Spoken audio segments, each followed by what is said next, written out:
Our deepest fear is not that we are inadequate. Our deepest fear is that we are powerful beyond measure. It is our light, not our darkness, that most frightens us. We ask ourselves, who am I to be brilliant, gorgeous, talented, and fabulous? Actually, who are you not to be? You are a child of God. Your playing small doesn't serve the world. By Marianne Williamson.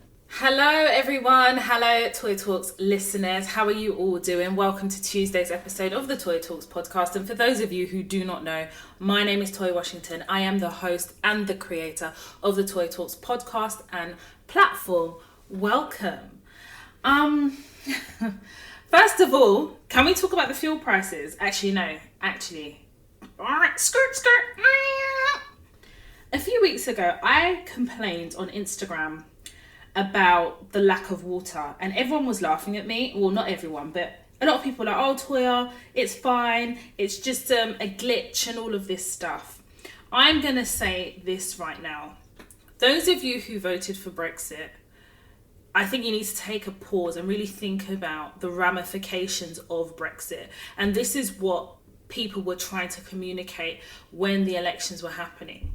You see, a lot of people who did vote for Brexit actually voted based on racist leanings, insofar as they viewed ethnic minorities, and you know I don't like the word, but you know what I'm trying to say here, they viewed ethnic minorities as a threat to them. They viewed them as a threat to their jobs. Oh, they're taking my jobs. Oh, they're coming over here taking all the jobs in the houses. And look what's happened. Brexit basically told them, we're going to make life so difficult for you that you will have to return home. And that's exactly what's happened. And because of that, those key jobs that basically this country depends on having people in has meant that there is now a HGV driver shortage. And if you want to understand the full meaning of a lack of drivers, it's the drivers that basically transport things into the country, darling. It's the people that get things from A to B.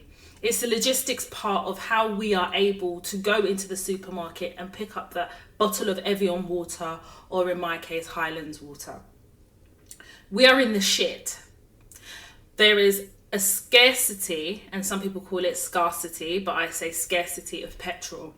And petrol is fundamental, not just for drivers on the road, but for builders, for people who are on frontline services and need to get to work and therefore need to drive. I'm not understanding if this whole issue about petrol is to force us to use in public transport, which I will not use. I will rather walk than use it. But in any case, the reality that we find ourselves in is that we are still in a pandemic, despite how the media try to push a narrative that is completely untrue. We're walking into winter, not understanding the full ramifications of COVID yet. No one's talking about the Alpha variant yet. No one's talking about the 2 variants that are under watch at the moment. The focus now has turned to the petrol shortage and the stress on the supply chain in trying to get things into the country. The reality is that this country is racist, and because of its racism, it forced fundamental key roles and positions that were being filled by non-English people. They pushed people out of this country because they believed that they had people already in country to take over those jobs. Well, that fell very flat on people's faces. Boris Johnson, he is the Prime Minister of the United Kingdom. He is their Prime Minister. He is not mine.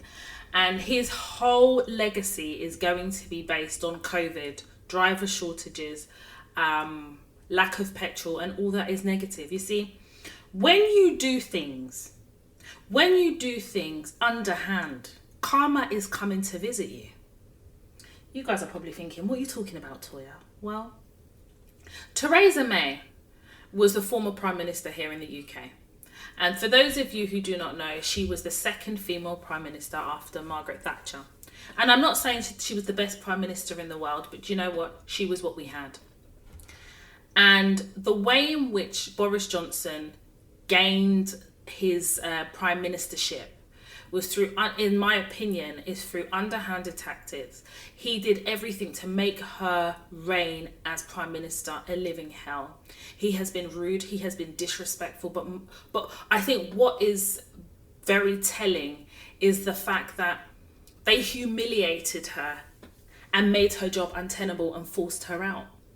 That's exactly what happened. The media literally took every opportunity to bully, chastise and drag her through the media. This is the second female Prime Minister of the United Kingdom. Do you know how hard it must have been for her? And whilst I do recognise female white privilege and white supremacy, the reality is when you do things with dirty hands and an unclean heart, karma is coming to visit you like a thief in the night. You cannot sow bad seeds and hope to get good seeds out. It's not going to happen. Everything that is happening now during the reign of Boris Johnson are seeds he has sown through his disgusting and disgraceful behaviour. He has his climb to power has not only just been astonishing but quite chilling, because if you actually look at it the way it should be seen, he should never have been Prime Minister. Why would anybody in their right mind? And this is where I actually step away and say, I understand that politics is about power, money and lying and a bit of corruption. But there is no way that Boris Johnson should have ever been Prime Minister, ever. And he made sure that he would be, by any means necessary. There was a point whereby I actually felt sorry for Theresa May, and I think it was where she resigned and she did her final speech. And she was choked up and you could see the tears in her eyes. And I looked at that and I listened to the speech and I thought to myself, this is a woman who is broken. This is a woman who has had to throw the towel in because her own party were basically saying, you are no good anymore. Her own party was saying, we do not believe in your leadership. A vote of no confidence, you've got to go. And they were prepped and primed for Boris Johnson, who thought that it would be an easy ride. Little did he know that he would be hit with the biggest pandemic that the world has seen in the last 100 years. He never thought in his life that his presidency would be like this. And there you have it. When you do things underhandedly, when you walk in vengeance, when you walk in a way that is uncouth, when you behave in a deplorable manner, karma is coming to visit you. And I think as human beings, and I definitely can say this for myself, I'm very impatient. I often have conversations with God. I often have conversations with my ancestors and I'm like, I know God said vengeance is his, but we've been waiting for a hell of a long time and I'm going to need a date on that. Yeah, I'm not going to lie. When things have been done to me and things have caused me to draw tears, my default setting is to go into myself, to become angry. And I'll definitely say my younger years, anger and bitterness were very much intrinsic to my character because I didn't know how to express anger. So I held a lot of anger in, or I would just become very bitter and push people away. And I definitely recognized that my temper had a lot to do with the injustices I felt that I had gone through and the treatment I felt that I had received and how kindness was always thrown back in my face. As I've matured and gotten older and gone through therapy to deal with a few things, I recognise that bitterness is what holds you back. Bitterness is the difference between whether you will be happy or not. And happiness is relative. What you consider happiness and what I do are maybe completely different things. I know where I center myself and where I see peace. And there is no peace in bitterness because bitterness requires you to be invested in anger in such a way that you now embody everything that anger is, and everything you touch, everything you think of, there is an undertone of that anger and bitterness that seeps out, and it can come through not being happy for other people, questioning other people's happiness, being angry at the success of other people. This is where the different roads that bitterness leads you to. My bitterness manifested itself in just pure resentment towards the workplace, towards white men in the workplace. I was very bitter towards them because a lot of the bad treatment I'd received has been from white men. With white women, it's different. I feel like I would say that I haven't necessarily been in situations whereby I hadn't seen it coming, because with white women, it's different.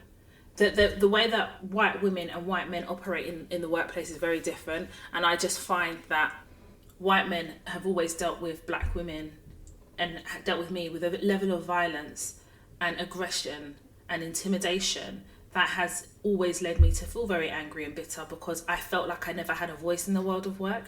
I didn't know how to use my voice. I didn't know I could. I didn't give myself permission to, because I was always taught to be subservient. And in being that way, I suppressed a lot of anger.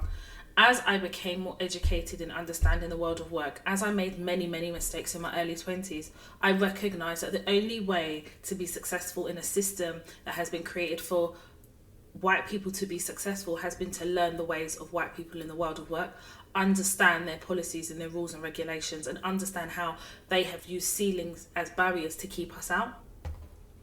Equally as well, I've always said, and I'm going to continue to say, education is so important. It is so important. It's in the way you communicate. It's in the way that you navigate the world of work. And education, I'm talking about, and I've said this before in last week's episode, Closet Racist, education doesn't necessarily always mean university, but just being a subject matter in what you do and having extensive experience and understanding in the world in which you sit and live and reside in. That being said, in order to fully appreciate this episode, you need to listen to the episode before this. The episode before this is season 2. Obviously, we're currently in season 2, episode 77 of season 2, called Closet Racist. I'm going to say this. In order for you to fully understand and appreciate this episode, you need to listen to Closet Racist. That is the episode just before this one. It will give you context and understanding about what we're talking about here. But more importantly, it will enable you to fully appreciate this episode in its entirety.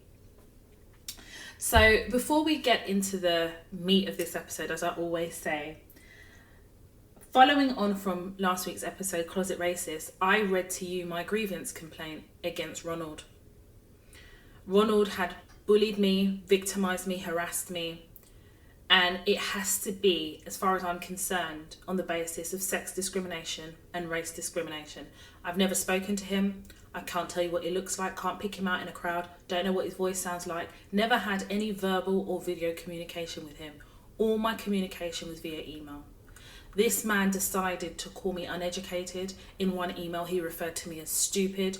My behaviour was disgraceful. There wasn't anything that this man didn't say in attacking and assassinating my character. I very clearly put him on notice that should he continue, I would make a formal grievance complaint. It wasn't a threat. It was a fact. I put him on notice, which is more than he deserved. I just want to also reiterate that when I read the grievance complaint, it was important for me to do so because I teach what I live through or what I have lived through. I'm not going to sell you fantasy. If you're looking for fantasy, then there is no point connecting to my platform. I'm not going to do that.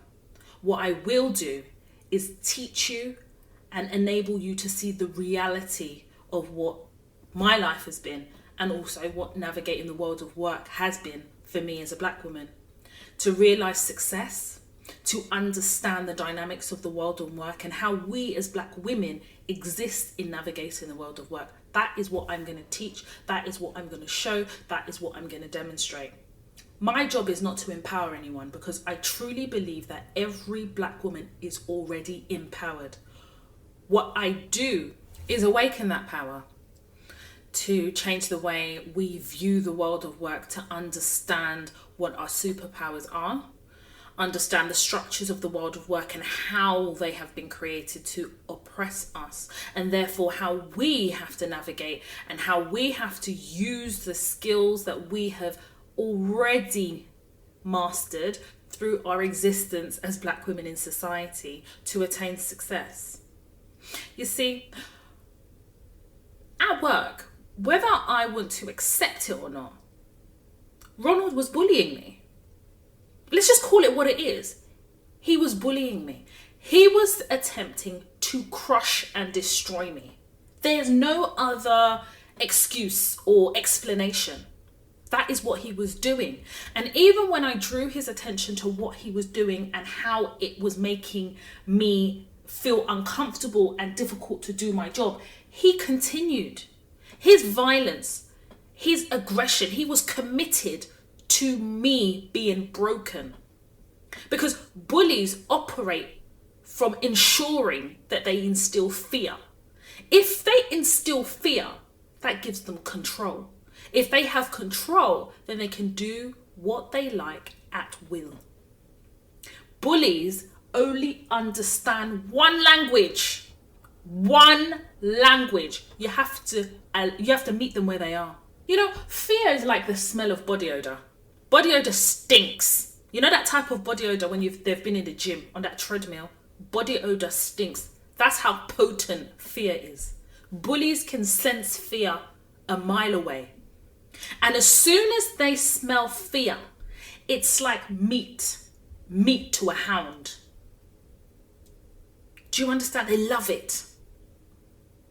I want you to explain to me in any understanding or any type of, make me understand how somebody can tell you, please stop doing this. You are doing this and it is uncomfortable. It is making me feel like this. You are doing this. And somebody continues. Do you know the level of madness you have to then perpetrate that evil and continue to do that type of bullying on email? That's a level of fearlessness I have never seen in a white man in my life. I've never seen it. I've always credited, especially white men in the world of work who probably never encounter black people unless they're at work. I credit them with a level of intelligence to also understand that putting things in writing is not going to bode well. This man was so raz. I have to believe that he took leave of his senses, because there's no logical explanation for this man's behaviour. There's none. There's absolutely none. I had to meet him where he was. I put you on notice. If you want to die on the line, that's up to you. But I'm putting you on notice. But you want to be on the mountaintop, dictating to me, who you still believe I'm one of them slaves. He's looking at me and he thinks, oh, this black woman, I'm going to teach her what it is. I'm going to teach her who I am. He had an axe to grind, and it's rooted in racism. There's no two ways about it. None whatsoever. There's no logical explanation. Listen, one thing about in the workplace that white people do is they blame it on having a bad day. If their cat hasn't lost their eye, then they ran out of tea bags. If they haven't run out of tea bags, or they've got diarrhea, there's always an excuse. But black people are never afforded any excuses or any explanations or any understanding. And that being said, in order for us to coexist in a workplace, there has to be respect. Either you respect my work or you respect me, or both. What you are never going to do, ever, is try to control me. It's not going to happen. The time for that has passed. The time for that has passed. Let me tell you something. This country is predicated on racism. I told you, it's sewn into the fabric of this society. We've seen it with the monarchy. We've seen it with Brexit. And we see it every waking day of our lives as we go to work. God's so kind that the tables have turned. Things have shifted. Things have shifted. The pandemic has been a shift. It's like a factory reset. But even in that factory reset, people are still utilising the opportunity to still be racist, still be bullies, and still harass and victimise people remotely. How sad. Not wanting to deviate. You guys, you heard the grievance complaint that I submitted. I read it yesterday. I read it on last week's episode, Closet Racist. And I made it very clear to HR.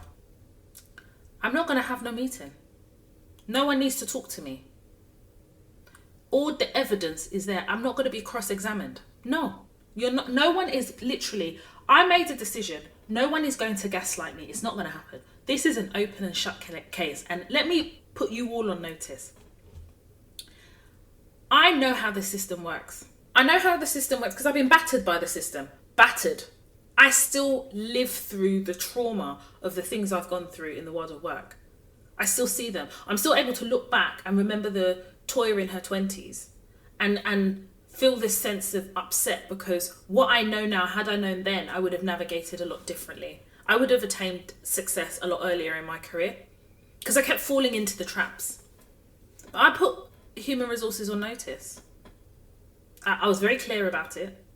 And I understood that If I went through the third party investigation, that would have been the extreme of this circumstance. I have to be seen to also take the formal route, but allow an opportunity for Ronald to continue to dig a hole for himself. And I was very clear to them about what they asked me what I wanted. I never put what I wanted in the grievance complaint, and I'll tell you the reason why. Because I wanted an opportunity, which happened, for them to speak to me and for me to pulse check how seriously they're taking this.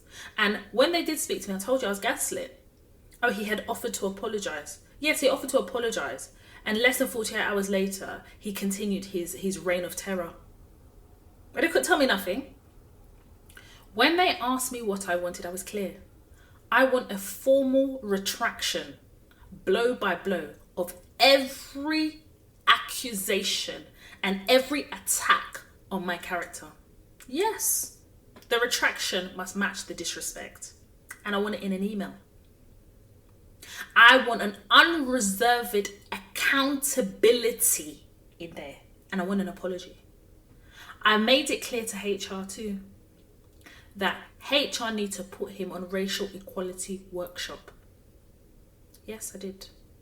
And it has to be follow-up. So it's not 1 or 2. He has to have a workshop and there has to be follow-up 6 months later. And I want this on his record. My grievance complaint must be on his record. I was very clear. Let me tell you something. Anything short of this, I would have gone down the third-party investigation route. Listen, and then when we go through the third-party investigation route, they'll say, oh, did you guys not go through the formal route? Yes, I did, and he refused to do it. That means he's wrong and strong. That means he's holding firm in his racist ideologies in the workplace, and I'm not having it. You see, it's tough, isn't it? You are on the receiving end of this bullying, of this harassment, but yet you're the one expected to be pragmatic and reasonable, isn't it? Had I been Ronald and did to Ronald what Ronald did to me, I would have been dismissed. I would have been sacked on the spot. This man was still working. They never suspended him pending investigation. No. What does that tell you? What does that tell you about the system that we all work in? It's not to benefit us. But let me make something clear to everybody as to why I did the grievance. I wanted to teach him a lesson that he will never forget. I wanted to humiliate him in the way he did me. And more importantly, I wanted him to take a pause the next time he interacts with a black woman with that violence, that he will think very, very carefully. Because he doesn't know who's on the receiving end. Little does he know I'm a black activist, teaching black women how to navigate the world of work safely. That's what I do. And he's levying this violence towards me. You don't know you don't know who you're talking to.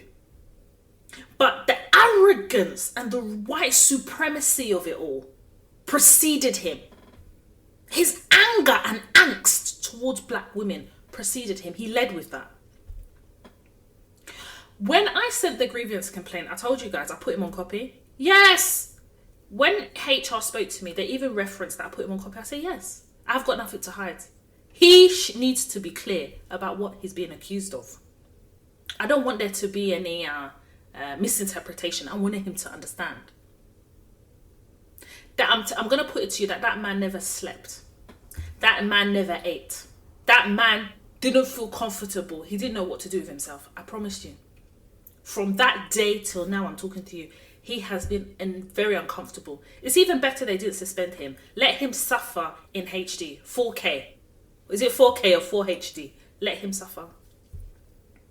Because the suffering that he put me through, having to be the recipient of that violence. What? I'm a human being. As much as they try to make it seem like we're not, that we don't cut and bleed just like them, we are humans.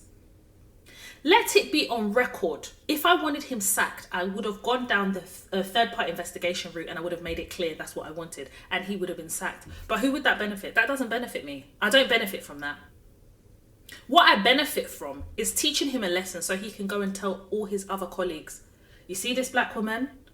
This black woman will take it where it needs to go. And actually, the other black women that we're doing this to, we need to be careful, because this is the example. She's setting a precedent. And that's what I wanted to do. I wanted to set a precedent. I wanted to set a precedent with him. Listen, you know they say you can't affect change on the outside. You have to affect change inside. I'm in it. I am a successful black woman in the world of work. I'm very successful in my career. So I can't affect change outside. I have to be here doing it. I am not bitter. I'm not angry. I feel no need to get this man sacked. But if I wanted to, I could. And that needs to be understood. And I think he understood it. So that being said, I am now going to read to you the email I received from Human Resources last week, Wednesday, I think it was. I was very clear with HR that I would not be willing to have any verbal communication with Ronald, simply because we have never had any verbal communication. It's all been in email. Equally as well, from a strategic perspective, I wanted everything in writing, recorded, so that no one can argue that something didn't happen or something was misconstrued. I also used Human Resources as a conduit, and I will explain. So I basically said to HR, no, I will not speak to him.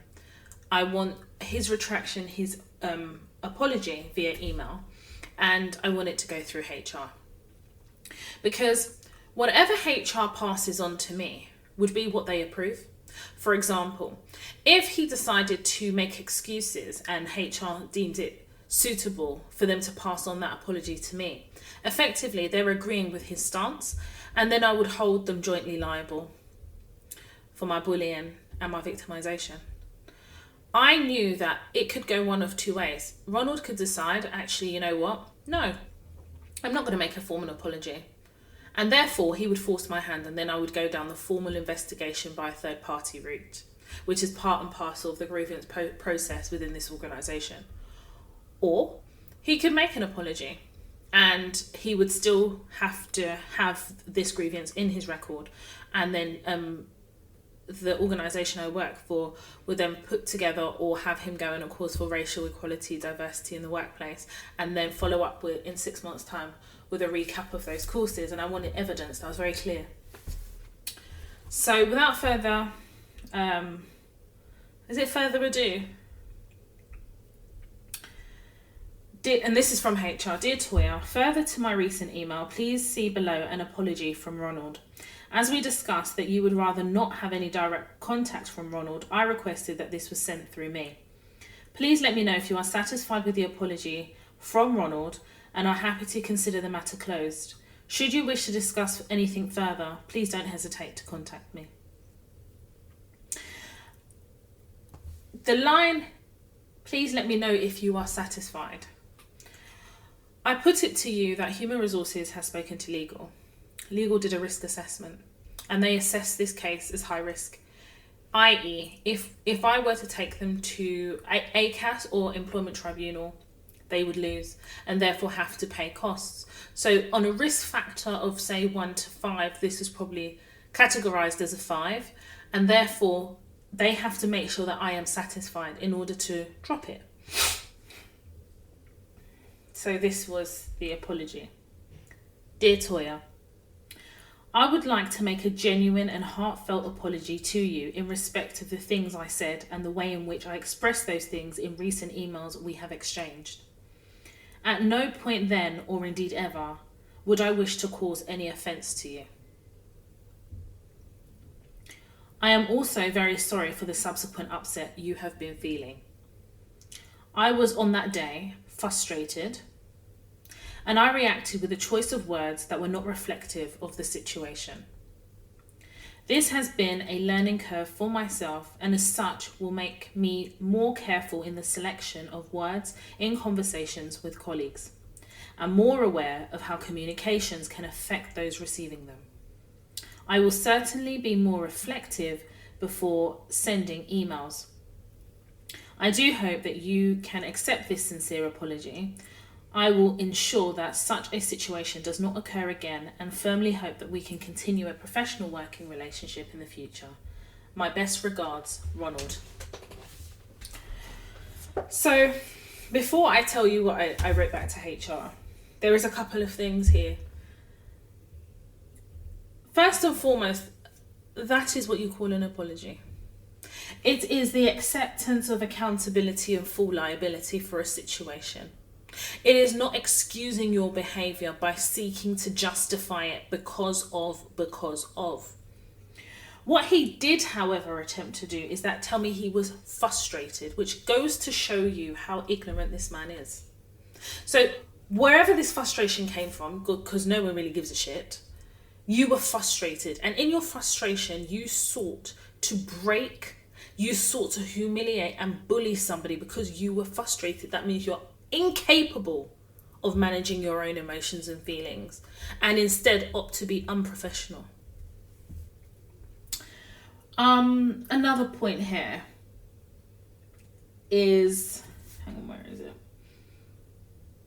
Another point here is where he says he's making a heartfelt apology. I'm putting it to you that before this email was forwarded to me, HR forwarded it to legal. I'm not stupid. Because the level of violence and arrogance and disrespect this man did in the email, time and time again in these emails. This is a complete U-turn. I don't even recognise this email by the author. Ronald can write something like this. What does that actually show you? What does that tell you? And he did send it. He'd sent it to HR. I've got his email address here. What does that tell you? It tells you that these people know what they're doing. They're well aware of the effects, they're understanding of the effects, and they are committed to doing what they're doing. Never in a million years did this man ever believe, ever in his life, that I would hold true to the notice I placed him on. His arrogance and his ignorance stood in the way of what he would have ordinarily perceived as unprofessional, because no reasonable person in their right mind can think that his behaviour is acceptable. But his commitment to discrediting me, his commitment to destroying my character was too much of an opportunity to pass. Don't you ever sit in my face and sit here and tell me that white people don't recognise racism, victimisation and sex discrimination. They know exactly what it is. The architects of oppression, they know exactly what it is. And equally, I genuinely think that he has done this time and time before, and he's gotten away with it. And that's why his flippant disregard for my putting him on notice of the consequence if he continues was disregarded. He said, you can go to HR if you like. He doesn't care. And he placed HR in a very difficult position, because effectively what he's saying is do what you don't want. HR can't do anything. And HR therefore can't live up to that. They have to go over and beyond. So this is the email that I have now sent HR. Good evening, HR. Thank you for emailing me. I have read Ronald's emails and I accept his written apology. It is unfortunate that I've had to raise a formal grievance complaint and hope that he uses this as a teachable moment on how to treat people in a professional environment and in life, irrespective of background, class, race, culture, gender. Everybody should be treated with dignity, respect and kindness. I consider his apology as a full conclusion to this matter. However, I hope that it has been communicated to Ronald that should this behaviour repeat itself again, there will be a formal third-party investigation into this matter and any subsequent matter that has transpired. Also as well, I would like full disclosure and information regarding the training, the content, and also the follow-up. I would also like confirmation that this grievance complaint has been placed on Ronald's record. Furthermore, it is important that Ronald understands that this situation can never happen again. And whilst I regard this as a teachable moment, I hope that Human Resources has also learned a few things from this situation. For example, during this investigation, Ronald should have been suspended on full pay, but instead he was left working on this project and still had the opportunity to infect other colleagues with his vitriol and false narratives about me. However, in reading his email, I think that it's important to know when to draw the line, and therefore I have made the decision to draw the line on this matter. Thank you for handling this matter and ensuring that my wishes were heard. Thank you so much for forwarding this apology to me. I look forward to receiving the above. Kind regards, Toya. HR replied, "Hi Toya, thank you for your email. Please find attached confirmation of the courses in which Ronald has been enrolled on and will be attending on the following dates. The course will cover race discrimination, sex discrimination, bullying, racial equality and dignity in the workplace. He has been asked to then attend them in 6 months' time as a follow-up, and I can confirm that your grievance complaint will be on his HR record and will remain there during the course of his employment. As you have noted, we do consider this matter closed based on your conclusion, and we thank you for drawing this situation to our attention. If you should need anything further or wish to change your mind about your course of action, please do not hesitate to contact us. Kind regards." Winner, winner, winner, winner. We black women are winners. Come again now. Winner, winner, winner, winner. We black women are winners. There's always more than one way to skin a cat. You know, there is nothing wrong with being in a situation, being victimized, and wanting to get your own back. After all, a lot of us, we make these complaints and we want the person sacked. That is the immediate reaction. This person needs to go, it's me or them. But there is nothing that comes out of that other than the person goes on to continue that behaviour. And maybe Ronald will continue this behaviour, but he will not do it here, and he will not do it to another black woman.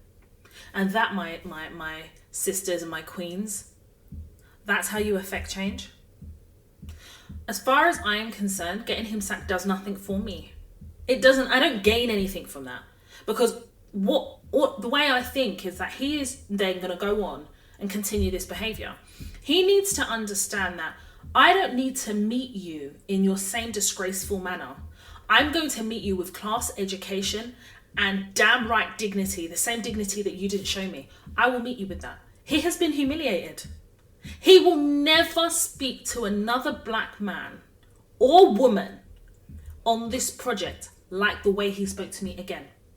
It won't happen. Is he a racist? 100%. Is he discriminatory against women?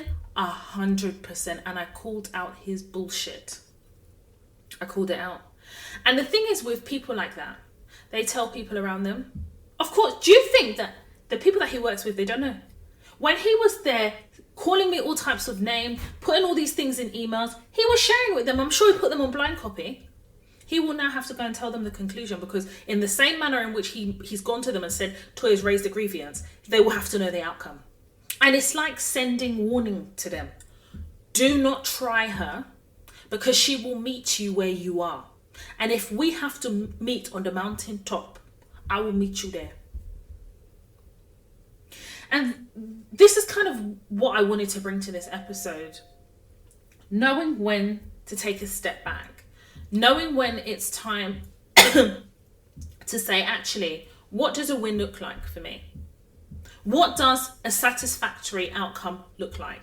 So whenever you guys send me your dilemmas, I always ask you, what outcome are you after? What is it that you want as a solution to this? What are you seeking?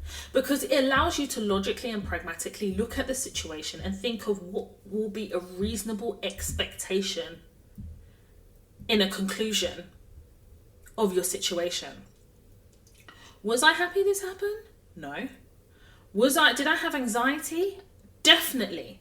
Because also to take me there is a lot of energy I have to expand to be able to be in a position to take this matter on. And it is exhausting. It is tiring. It is time consuming. And equally, one has to come out of the shadows into the light.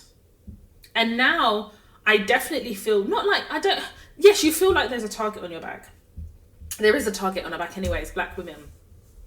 But also feel like these people now know I'll take it where it needs to go. And you don't always want HR knowing that. Do you know what I mean? Like, it's almost like, oh, I have to come out of the shadows just to show them that this is what it is. And sometimes I genuinely think that there is a power in walking in silence in the world of work, but there are situations that will have to draw you out, and this one had to draw me out because this could have gone so much worse. You know, the fact that this was an open and shut case is because I managed it in that way. I could have very well just picked up Teams and called him on Teams, and then suddenly it's my word against his, and the emails then don't carry as much weight because, and I'm not saying they don't carry weight, they carry weight, of course, but then it is open to interpretation based on a conversation I would have had with him via Teams, and it then places doubt on whoever is in receipt of the grievance complaint. So I had to strategically manage this. And yes, I take into consideration that I have a legal background. I take into consideration I have been working for a very long time. But equally, I have learned from past mistakes that I have made. And therefore, I just understand navigating grievance complaints requires you to have a very pragmatic approach, but equally understand the rules and regulation and the system that you're working in. Their grievance procedure doesn't even make any sense. The fact, and it was important that I called it out because it's a flaw in their procedure that basically can undermine the conclusion of this grievance complaint. Because I can then make a complaint about their procedures. They have a duty of care to me. And in fact, they did not extend that duty of care because they didn't suspend him. There was a formal investigation and they didn't do it. Now, the argument is, well, we're all working remote. However, he still is employed by this organisation, and therefore they are not following they're not following their policies and regulations when it comes to grievance complaint. And if you are then going to use the pandemic and remote working as an excuse, then maybe you need to do an amendment and an addendum to your grievance policy to accommodate grievances made during remote working. Do you understand where I'm coming from with this? If you lead in anger, you'll end up like Ronald. Leading in anger makes you look like a clown. That's why his name's Ronald McDonald, because he is the clown. Now, when it comes to HR, they know. I'm a contractor. So there's no, when you talk about a target on your back, let's put this into context here. As black women, we walk into the world of work like that anyway, with a target on our back. Let's be honest. But being a contractor, it's also precarious ground as well, because so some of us are contracting directly with these organisations. I'm contracted directly with them through my limited company. Other people are doing it through a third party company like an agency. And some people have 1 week termination clause in their contract. I think I've got about a month. I negotiated a month. But the fact that I am a contractor does not preclude me from defending myself. Because in not doing it and allowing myself to continuously be bullied, all that would happen is one would end up leaving, or you end up meeting this person where they are and then they would get rid of you. So it's better that I just meet him on the mountaintop. Let's go there. I don't regret anything in how I've dealt with this. Absolutely nothing. And the lessons I've learned through this process is the importance of making sure everything is documented. As I always do, and as I always tell you guys. Oh yeah, I had a conversation and we agreed this. Did you follow up with a summary email? And then I'm hearing, Don't you understand that being reasonable, or the expectation that people will be reasonable, is just an expectation? No one has to live up to that. Even with this overwhelming evidence of all this email communication of his behaviour, HR have the cheek to say to me, he offered to apologise. As if I should be grateful. Do you understand that this system has not been it's not created for our benefit, so you have to make it benefit you. If you lead in anger, this is what I say to you guys, do not send emails when you're angry, just walk away. I have to physically tear myself from the seat and walk away. Anger is an emotion that's irrational because it's rooted in negativity. So all that will exude from you is negativity. He said it in his apology that he was frustrated. No, you were angry that you were having to deal with a black woman who was basically telling you that she needed you to do something, and you didn't want to be told that by a black woman. If I was a white man, you wouldn't be frustrated. The word frustrated is very interesting that he uses it. He is very frustrated that he has to work with a black woman. He is very frustrated that a black woman is basically telling him what to do. He is very frustrated that he has to work with other black women too. That's where his frustration lies, because there's nothing in the emails that I said to him that would warrant that reaction of frustration. And I don't care what's happening in his personal life. I really don't give a shit. And we need to have that attitude. I don't give a shit what's happening in their personal life. And I'll tell you why. Because I don't give a shit what's happening in ours. My dad had died. And it took me a while. I decided, right, I don't want to do anything in my career. I want to go and work in a call centre. Because I'd worked in one years ago. And I was so depressed. But yeah, they didn't give a shit. Every time I didn't pick up a call within 3 minutes. Oh no, sorry. 3 minutes was even too long. Within a minute. They didn't care that my father had died when I was too emotional to be in the office and they were ringing me down because I was 10 minutes late. They didn't give a shit when they were listening into the calls and they said that for one of the calls I didn't use the scripted welcome greeting. They didn't care. So you need to get with the program with this empathy business, because you empathize because they're a human, but not empathize with somebody that then works to minimize your experience in the workplace. There's always an added responsibility that we have to understand in a way that they will never afford us that same treatment. It is so difficult when you are working in organisations and you're expected to always be happy, always be pragmatic, always be considerate. And that's not normal, because you can't be that way all the time, especially in toxic environments. At some point, you will start to crack. And this is why I have an episode about turning up to work as yourself. I come into work as myself, but a different version of me. Still my authentic self, but just a different version. A more reserved version of me, insofar as I don't get involved in the passa and the mix up. You won't hear me gossiping or getting involved in the gossip. No. If there are team calls, yes, I will participate. Yes, I understand how to forge relationships, strategic ones, and leverage them as and when I need to. These people ain't going to see me. They're talking about meeting up, one day. Next year, meeting up. Me. You're not meeting up with me. I don't need to meet up with you. Do I look like mincemeat? I'm not meeting you. Why? Sorry, no. I'm not interested. I'm invested enough that I understand the role I play in making money here and developing my career and continuing to be a subject matter expert, but not when it requires me to go out of my way to spend time with these people. And I get it. There are some places you work and you do have to do that. That's how you kind of develop relationships. Again, there are boundaries. In the earlier episodes in season 1, I do talk about putting in place those boundaries, especially if you have the type of workplace that is heavily invested in relationships. My role is invested in relationships to an extent. That's why they can be strategic, but not to a point where I'm meeting you in a pub. I don't like pubs. They smell a piss. Sorry for anybody who goes to pubs. That's just my view. I do think in sharing this that I let you know some of the rationale as to why I made the decision I made, because some people, when I said, we've got a conclusion to this, some people messaged me and they're like, I hope he was sacked. I hope this. I hope he lost his job, this, and the third. And I thought, but that's not the outcome I'm seeking. But I completely understand why you would want that for this situation, because that is like avenging the situation. But I don't think that that's how you do it. The way I do it, the way I've chosen to do it, I think is the better way, especially because I know I'm going to be there to the end of my contract, I'm going to be there to the end of my contract, number one. Number two, I'm in the right.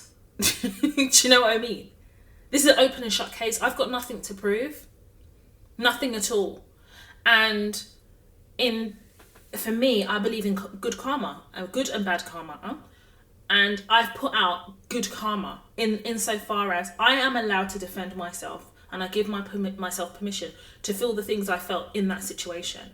And also I give myself permission to defend myself and be my own covering in a situation that was not only not my fault, but needed me to stand up and advocate for myself in a way that nobody else would have. My boss has not once asked me what's happened with this situation. Not once. The whole of last week, she didn't say a damn word to me. And it's not a critique of her. It's just to further reiterate the point that everyone's for themselves in the workplace. They have their own motivations. And just because you're going through something, people are not invested in the things you're going through. But you have to exist in certain workspaces. And you have to also choose how you exist in them. My boss hasn't once asked me, I promise you. I'm not going to bring it up to her. I want to see how long it takes her to bring it up to me. Because let's be honest, this has been investigated. I made a formal grievance complaint based on race discrimination, sex discrimination, harassment, bullying, and bullying by coercion. Those are really serious things. And the evidence was overwhelming. I had to take 2 days off just to, gather myself before I knew I had to go to war. Do you understand what I'm trying to say? No one would have blamed me for taking this to the extreme. But again, I ask you, what do I get out of that extreme? What is that? Do you understand? I think if we was in an office and it was a sustained bullying, like he was doing it to every other person, and I was just another one of those people that he was doing to, and I knew it for a fact, then maybe I still would have gone down this route and got the apology and said, actually, do you know what? It's still ongoing. I've got other people who have their own experiences. I've got witnesses, right? I want to do the third party investigation. Maybe, but that's not the situation I'm in. And the situation I'm in now is I have the upper hand. I have the upper hand because I'm the one that was on the receiving end of that behaviour. I've done everything that I'm supposed to do from a professional standpoint. There is no point going over the edge just to feel right. And I just think we as black women have a lot of trauma. Society doesn't treat us very kindly. The workplace doesn't treat us very kindly. And there is always that one person that will take it too far, and then you feel like you need to make an example out of them. But that one person can't pay the price out for every single experience that you felt at the hands of a racist person. And you have to be able to see situations for what they are. And it takes time. And it's taken experience, and it's taken a lot of maturity for me to get to this point, because I was very, very, very petty-wetty. I was petty la belle. I was petty, okay? But I don't need to be petty anymore, and I think it's because I know who I am, and I know what success looks like because I am successful in my career, and I'm able to work in a career that I love. I may not love where I work, but I love my career, and it means I can work anywhere. But for the purposes of this contract, I've been extended to be here for a certain time, and that's how long I will be here for. If they want to extend my contract, then I have to, think about whether I want to continue working in this environment, because money isn't everything, and where I am at that time and what the commercial space is saying. And if it makes sense to stay on this project, I will. If not, I'll move on to a next project somewhere else. And that comes from being able to say, I project manage my career. I'm not allowing organisations to dictate to me where I work and what my happiness looks like. I dictate it. And sometimes work is hard, it's tough. Working in these environments that often turn toxic are incredibly uncomfortable and often quite distracting to the job that you're actually supposed to be doing. But unfortunately, we are where we are, where the world of work is more than just work. It's the balance of personalities, it's the balance of environment and managing characters, and it is exhausting. And I've come on here many times and I've told you I'm tired. But I'm not tired of my success. I'm not tired of making money, charging a premium for being a subject matter expert and being damn good at what I do.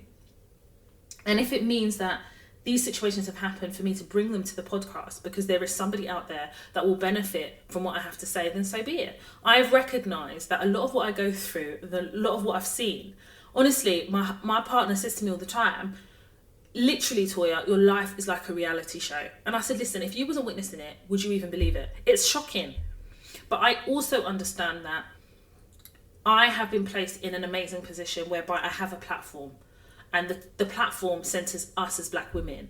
And I know that I would never be given more than I can handle. And the things that I am given, I'm given the tools to be able to also manage the situations. But it doesn't mean that I don't get tired and frustrated and I don't get annoyed. Of course I do.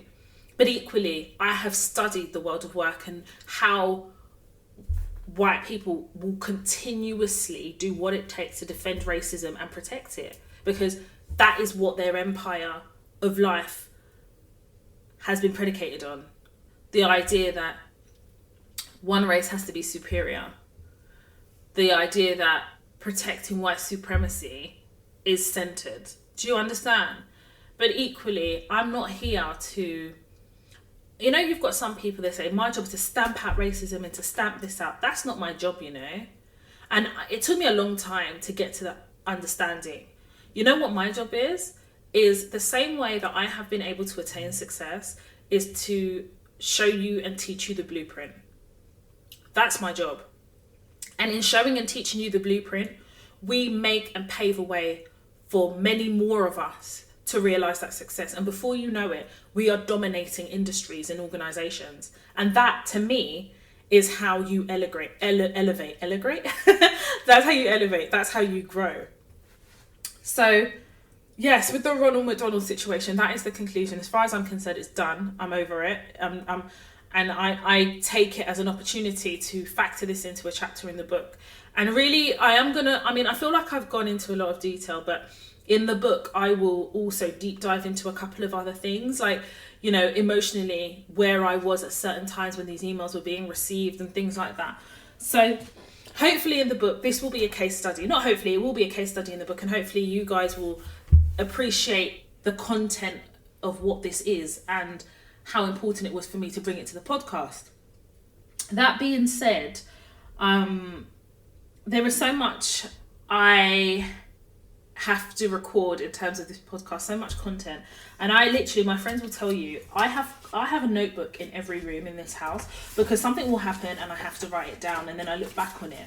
And I think this is the benefit of being a content creator, is the creativity, but it doesn't always come, and sometimes you don't always have the opportunity to understand how to put things together. And in the organizations I've worked for, they are the gifts that keep on giving, in a way that I just think is so mad. But I understand completely that the ancestors are the ones that are allowing these things to happen because of how special this platform is. So I give thanks. There are a couple of episodes that are coming, one of which is called Mummy Issues. So I feel like people talk about daddy issues all the time, but we don't spend enough time talking about mummy issues. And I have the mother and daughter masterclass, and I think that was an opportunity for me to start the conversation. And in previous episodes, I have spoken about often difficult relationships that I've had early on in my life with senior female management because of what it represented to me in terms of the dysfunctional relationship I have with my mum. But I also want to talk about the mother and daughter relationship from the perspective of being the oldest child, the only child, or the only girl. I think that's really important. And how that relationship has trickled down to other things. So, for example, I'm an overachiever. And I'm an overachiever because for years and years, I always wanted to buy my mum's love and her acceptance and her appreciation. And it took quite a few things to get to a point where I recognised that was never going to come. And it continues to dominate my life in terms of the flawed, toxic relationship I have with my mum. It does continue to dominate my life because the first introduction to being a woman or what femininity is what I gained from my mum. And there are some positive things I gained from my mum as well, things that I observed. But a lot of our parents know how to parent babies. They don't know how to parent adult children. And I think that needs to be spoken about, because a lot of our parents, you see, social media is such a fantasy in what the reality is often. And I feel like the mother-daughter relationship, whenever you talk about a dysfunctional mother and daughter relationship, people always seem to want to apportion blame to the daughter, and it's almost not spoken about, because you can't say that your mum gave you life. But the point is, we didn't ask to be here. And I think we have to just be that frank. We didn't ask to be here. When our parents decided to give birth or have us, or whatever the situation was, we were innocent. But it doesn't mean that because of their choices, we now have to pay the price for it. And how we see ourselves as individuals is often based on the foundations laid by our parents. There's a lot of unlearning that I have had to do to be able to sit here in front of you as a well-adjusted woman. And there are a lot of things that I know that will never be resolved, because it will require a level of vulnerability that our parents, my mum's generation, just don't have the capacity to. At the same time, I remember listening to Receipts podcast, I think it was last week, and Audrey, and I really, really like Audrey, I relate to her a lot, about giving our parents grace, and, understanding that our parents didn't have it easy, and that sometimes we're really hard on them. And I accept that. But also, in order to give grace, we have to be able to see what we're giving grace to. You can't give grace to toxicity and anger. That, to me, is what we have done for so long. We just called it excuses instead of grace. So yeah, I'm gonna have that episode next week called Mummy Issues. That's hopefully, by the grace of God, the ancestors agree, that will be the episode that is released next week. And there is another episode that I have coming up called There Are Good Looking Men and Women in Every Tax Bracket. And I can't wait to share that with you guys, because we spoke about relationships and dating, and I had that episode called To Be Evenly Yoked, and I want to take it a step further in terms of talking about relationships, because we all work hard and everything and all of that, but this platform will help guide, teach and educate Black women how to navigate the world of work and life. And I want to draw in some of my experiences. I was in a relationship with someone I had no business in being. Our tax bracket wasn't making sense. And, the title of the episode goes to show that in every tax bracket, there is always somebody that, let me talk about myself. When I was claiming benefits, there was a man that was claiming benefits to somewhere, somehow, and may not be physical benefits, but you know what I mean. That I was dating, and I was dating to the level of my self-esteem. Equally as well, I've had some opportunities that have been presented by the ancestors to give me a way out. There are some exes, it could have ended up really, really bad. Like when I was dating someone and I had no clue about him, really.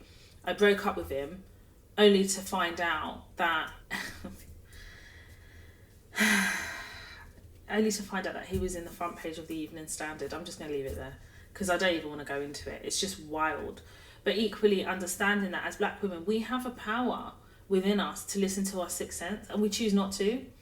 Where does that come from? Does that come from sometimes the flawed foundations we've had growing up, not being able to question things because it's disrespectful, you shouldn't talk back to adults, not being able to express ourselves, and therefore when we then grow up and go into these relationships, we then end up questioning ourselves because we were unable to ask questions. I want to talk a bit about that and a few other things as well. Like, put it this way, the up and coming episodes I've got coming for you guys, you're going to laugh. There are going to be some and moments, but I can't wait to share these episodes with you. And as we continue the journey on the Toy Talks podcast, I genuinely want you guys to know I enjoy recording. I love recording, and I love hearing back from you, your feedback, receiving your dilemmas, and you guys trusting me to answer your dilemmas, and of course keep your anonymity. But yeah, I thought that this episode would be important just to explain how this issue with Ronald McDonald has concluded, because it has, and I'm satisfied with the conclusion. I've got other focuses, I've got other things to do, and when you guys see the vlogs, everything will make sense. I guarantee you, if there is anything that is not quite making sense, the vlogs will bring it together. And to that, to that end as well, I keep saying this, I'm going to continue saying it. I am loving recording the vlogs, and it's because I don't have any time pressures.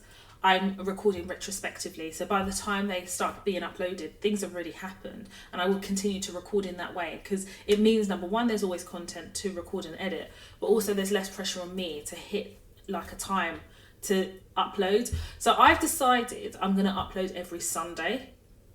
So let me know if that suits you guys. So the vlogs will begin in November. I haven't got a date yet. I will confirm a date as and when I know it, but it will be this November. I have also invested a lot of money in the vlogging, in terms of, if you want people to invest in you, you have to be able to invest in yourself. That's what I believe.